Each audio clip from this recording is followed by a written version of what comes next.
Hello. आज की video में हम डिस्कस करेंगे अंडर 5 ईयर क्लिनिक के बारे में, जो कि पीडियाट्रिक का टॉपिक है। तो अंडर 5 ईयर क्लिनिक का मतलब होता है कि जहाँ पर 5 साल से कम एज के जो बच्चे हैं उनके लिए मेडिकल फैसिलिटीज़ प्रोवाइड कराना। ओके, सो सबसे पहले हम देखेंगे कि अंडर 5 ईयर क्लिनिक में कौन कौन सी सर्विसेज प्रोवाइड की जाती हैं। So it's a center where preventive, promotive, curative, referral and education services are provided in a packaged manner through trained nurses to under 5 year children. तो जो अंडर 5 ईयर क्लिनिक है वहाँ पे प्रिवेंटिव, प्रोमोटिव, क्यूरेटिव ये क्या है, ये आपकी कंप्रहेंसिव हेल्थ केयर में आ जाएंगी। और इसके अलावा रेफरल और एजुकेशनल सर्विसेज भी प्रोवाइड कराई जाती हैं। एजुकेशनल सर्विसेज में मदर को हेल्थ एजुकेशन प्रोवाइड कराई जाती है कि बच्चे का ध्यान कैसे रखना है, न्यूट्रिशन वगैरह, इन सारी चीज़ों के बारे में बताया जाता है। ओके, ये सारी सर्विसेज जो हैं ट्रेन नर्सेज के थ्रू 5 साल से कम एज वाले बच्चों को दी जाती हैं। ओके, नेक्स्ट हम बात करते हैं अंडर 5 ईयर क्लिनिक के गोल के बारे में। इसका मेन गोल क्या होता है? So to provide comprehensive health care to young children in a separate specialised facility like paediatric OPD वगैरह में चिल्ड्रंस को हेल्थ केयर प्रोवाइड की जाती है। पर जो अंडर 5 ईयर क्लिनिक होता है इसमें क्या रहता है कि कंप्रहेंसिव हेल्थ केयर प्रोवाइड कराना यंग चिल्ड्रंस को सेपरेट स्पेशलाइज्ड फैसिलिटीज़ के through, like separate specialised facilities के थ्रू जो 5 साल से कम एज वाले बच्चे होते हैं उनको कंप्रहेंसिव हेल्थ केयर प्रोवाइड कराना रहता है। कंप्रहेंसिव हेल्थ केयर में प्रिवेंटिव, प्रोमोटिव, क्यूरेटिव ये केयर प्रोवाइड कराई जाती है। ओके, नेक्स्ट हम बात करते हैं एसेंशियल एक्टिविटीज़ के बारे में, मतलब मेन एक्टिविटीज़ कौन सी हैं। So first one is the supervision of health of all the children up to 5 year age. तो जो भी up to 5 year age group के चिल्ड्रंस आते हैं उनका सुपरविजन करना है, हेल्थ चेकअप करना है। Next, prevention of malnutrition, malaria, measles, TB, etc. So इसमें क्या रहता है कि माल न्यूट्रिशन से प्रिवेंशन के लिए मलेरिया, मीजल्स, टीबी, इनसे प्रिवेंशन के लिए प्रिवेंटिव सर्विसेज भी दी जाती हैं अंडर 5 ईयर क्लिनिक में। Next, provision of simple treatment for diarrhoea, dehydration, pneumonia and skin infection. So main जो प्रोविजन होना चाहिए कि अंडर 5 ईयर क्लिनिक में सिंपल ट्रीटमेंट अवेलेबल होना चाहिए अगर बच्चे को डायरिया हुआ है, dehydration, pneumonia and skin infection के लिए जो सिंपल ट्रीटमेंट अवेलेबल होना चाहिए। ओके, नेक्स्ट हम बात करते हैं अंडर 5 ईयर क्लिनिक के सिंबल के बारे में। ओके, तो इसमें मेनली 5 ट्रिंगल्स होते हैं, 1 आउटर ट्रिंगल्स होता है और 4 इनर होते हैं। जो आउटर ट्रिंगल्स होता है वो इनर चारों ट्रिंगल से टच करता है, क्योंकि जो हेल्थ एजुकेशन है, तो जब आप कोई भी सर्विसेज प्रोवाइड करवाओगे तो लाइक अगर केयर इन इलनेस के बारे में बता रहे हैं तो उसमें भी आपको हेल्थ एजुकेशन प्रोवाइड करना है। ग्रोथ मॉनिटरिंग, अगर आप ग्रोथ मॉनिटरिंग कर रहे हैं ग्रोथ चार्ट के थ्रू तो उसमें भी आपको हेल्थ एजुकेशन प्रोवाइड करना है। प्रिवेंटिव केयर, अगर आप बता रहे हैं बचाव, किन किन चीज़ों से बचाव किया जा सकता है तो उसमें भी आप हेल्थ एजुकेशन ही प्रोवाइड कराएंगे। एंड फैमिली प्लानिंग, अगर आप मदर को फैमिली प्लानिंग के बारे में बता रहे हैं उसमें भी आपको हेल्थ एजुकेशन प्रोवाइड कराना है। तो इस वजह से ये जो हेल्थ एजुकेशन है वो चारों ट्रिंगल से टच करता है। ओके, नेक्स्ट जो इनर 4 ट्रिंगल्स होते हैं वो केयर इन इलनेस हो गया, ग्रोथ मॉनिटरिंग हो गया, preventive care and family planning. Okay, ये इसका सिंबल है अंडर 5 ईयर क्लिनिक का। ओके, नेक्स्ट हम बात करते हैं अंडर 5 ईयर क्लिनिक के फंक्शंस के बारे में। ओके, तो अभी जो हमने 5 ट्रिंगल्स के बारे में देखा ये वही इसके मेन फंक्शंस होते हैं। केयर इन इलनेस में क्या होता है? Essential diagnostic services including laboratory investigation and x-ray facilities. So under 5 year clinic में जो भी ट्रीटमेंट के लिए आते हैं चिल्ड्रंस उनके लिए डायग्नोस्टिक सर्विसेज अवेलेबल होनी चाहिए। सबसे पहले तो लैबोरेटरी इन्वेस्टिगेशन अवेलेबल होना चाहिए एंड एक्सरे सर्विसेज भी अवेलेबल होनी चाहिए ताकि हम फाइंड आउट कर सकें उसकी डिजीज़ के बारे में। Okay, next, treatment services for acute and chronic illness and disorder of growth and development. So under 5 year clinic में ट्रीटमेंट सर्विसेज भी अवेलेबल होनी चाहिए एक्यूट और क्रॉनिक इलनेस के लिए। एंड जो ग्रोथ एंड डेवलपमेंट से रिलेटेड डिसऑर्डर होते हैं उनके ट्रीटमेंट के लिए ट्रीटमेंट सर्विसेज अवेलेबल होनी चाहिए। Okay, next, effective referral systems.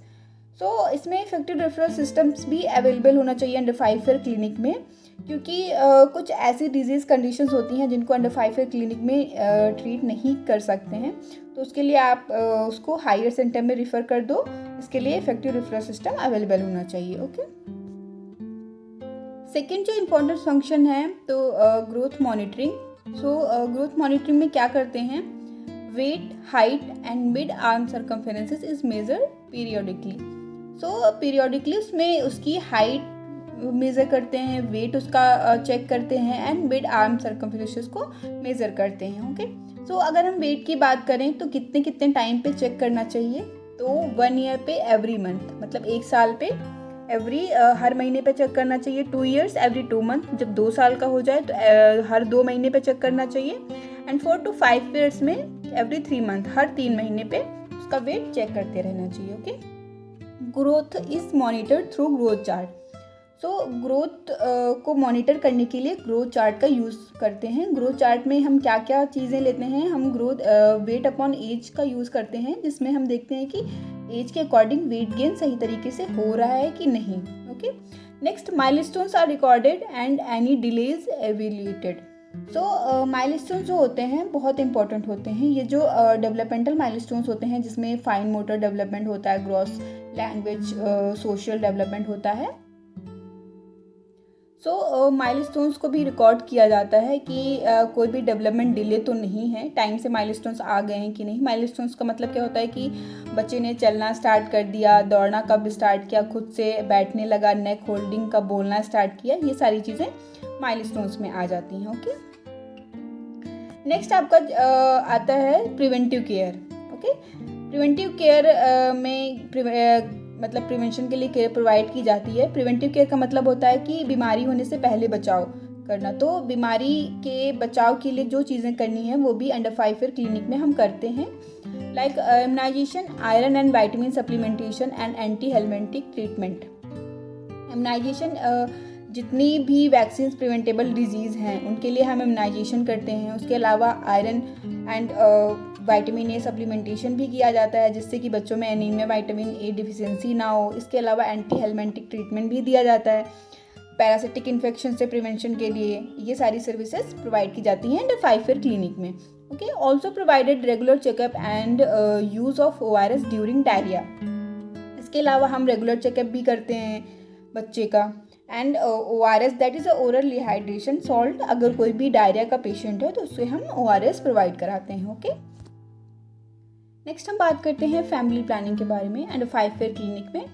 So इसमें क्या करते हैं, mothers during early puerperium and lactations are counselled on the various options available to them along their merits and demerits. So under 5 year clinic में जो mother है उसको हमें बताना है कि अगर अर्ली पुपेरियम में या फिर लैक्टेशन में है तो हमें उसे काउंसिल करना है कि कौन कौन सी फैमिली प्लानिंग सर्विसेज अवेलेबल हैं। अगर एक चाइल्ड है या 2 हैं तो कौन सी फैमिली प्लानिंग सर्विसेज या कॉन्ट्रासेप्टिव मेथड उनके लिए हेल्पफुल होंगे। हमको मेरिट्स और डिमेरिट्स बतानी है, यानी अच्छाइयाँ और बुराइयाँ बतानी हैं कि 2 चिल्ड्रंस के बीच में जो गैप है वो 1 साल का रहेगा तो कितना बुरा है, या फिर 2 से 3 साल का रहेगा तो कितना अच्छा है। ये सारी इन्फॉर्मेशन हमें मदर को प्रोवाइड करानी रहती है और उनको बताना है कि वो फैमिली प्लानिंग और कॉन्ट्रासेप्टिव मेथड का यूज़ करें। Okay, next, health education. Health education में क्या होता है, educate mother regarding child care, breast feeding, nutrients, growth monitoring, immunisation and hygiene of safe water and food. So इसमें जो मदर है उसे हमें एजुकेट करना है कि बच्चे का ध्यान कैसे रखते हैं। ब्रेस्ट फीडिंग में एक्सक्लूसिव ब्रेस्ट फीडिंग के बारे में बताना है कि 6 मंथ तक बच्चे को मदर मिल्क के ब्रेस्ट मिल्क के अलावा कुछ भी नहीं देना है। न्यूट्रिएंट्स के बारे में बताना है। ओके, कौन कौन से न्यूट्रिएंट्स फूड प्रोवाइड कराने हैं। एंड ग्रोथ मॉनिटरिंग के बारे में, ग्रोथ चार्ट मॉनिटर करते रहना है, उसका वेट गेन करते रहना है, उसके बारे में हमें हेल्थ एजुकेशन प्रोवाइड करानी है। इम्यूनाइजेशन के बारे में मदर को एजुकेट करना है कि टाइम से वैक्सीन्स लगाने के क्या बेनिफिट्स होते हैं, कब कब कौन सी वैक्सीन्स लगेगी। उसके अलावा hygiene of safe water and food के बारे में एजुकेट करना है मदर को। Okay, thank you.